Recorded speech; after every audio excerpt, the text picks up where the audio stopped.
سچ سے محروم شہزادی۔ بہت عرصہ پہلے ایک سلطنت میں ایک شہزادی اپنے والدین کے ساتھ رہتی تھی۔ شہزادی صحت مند، دانشمند اور اپنے والدین کے لیے فخر کا باعث تھی، پر اس کی ایک خراب عادت کی وجہ سے سب بدل گیا۔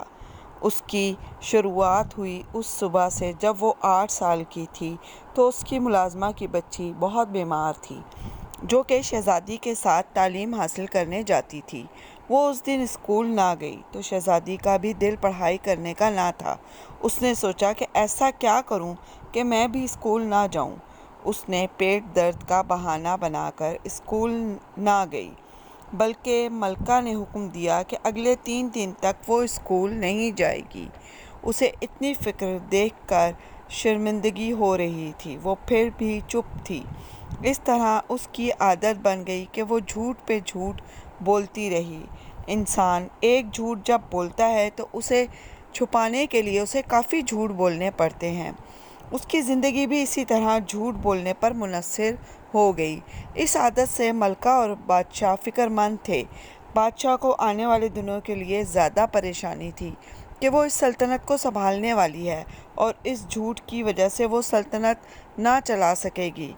پھر بادشاہ نے اعلان کروایا کہ جو کوئی اس کی جھوٹ بولنے کی عادت سے جان چھڑوائے گا اسے آدھی سلطنت دے دی جائے گی۔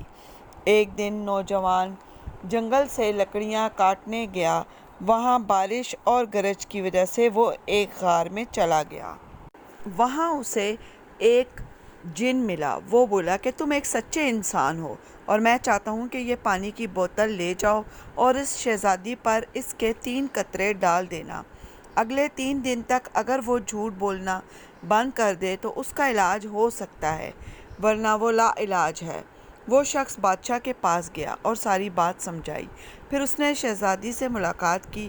اس نے بتایا کہ میں نے خواب میں دیکھا کہ میں بھاگ رہی تھی، ایک درندہ میرے پیچھے بھاگ رہا تھا اور میں اونچائی سے گری۔ اس شخص نے پانی اس پر چھڑک دیا، پھر دل میں بولا کہ کاش جو کچھ تم کہہ رہی ہو وہ تمہارے لیے سچ ہو اگلے 3 دن کے لیے۔ اور یہی خواب اگلے دنوں تک شہزادی اس خواب میں جیتی رہی۔ پھر چوتھے دن اس کے سر میں شدید درد ہوا، لیکن اس کے جھوٹ بولنے کی وجہ سے کوئی بھی اس پر یقین نہ کرتا۔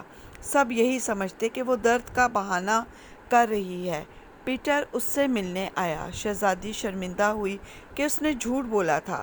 اس نے ایک اور جھوٹ بولا، میں تم سے بات نہیں کر سکتی کیونکہ مجھے بہت درد ہو رہا ہے، میں گھوڑے سے گری اور میری ٹانگ ٹوٹ گئی ہے۔ پیٹر نے اس پر پانی چھڑکا اور چلا گیا۔ اگلے دن آیا تو شہزادی نے سچ بولنا شروع کر دیا۔ پھر اسے وہ پانی کے جھرنے پر لے گیا۔ وہاں اس سے شہزادی نے اپنا منہ دھویا۔ وہ اس کے بعد سے سچ بولنا شروع ہو گئی اور آہستہ آہستہ سب اس پر یقین کرنے لگے۔ آخر میں اس نے سلطنت بھی سنبھال لی اور پیٹر کو اپنا وزیر بنا لیا۔ اس طرح اس کو جھوٹ بولنے کی عادت سے جان چھڑانی پڑی۔ تو پیارے دوستوں، آپ کو میری یہ ویڈیو پسند آئی ہے تو اسے لائک کریں، شیئر کریں اور میرے چینل کو سبسکرائب کریں اور اپنا بہت سا خیال رکھیں۔ نیک دعاؤں کے ساتھ اللہ حافظ۔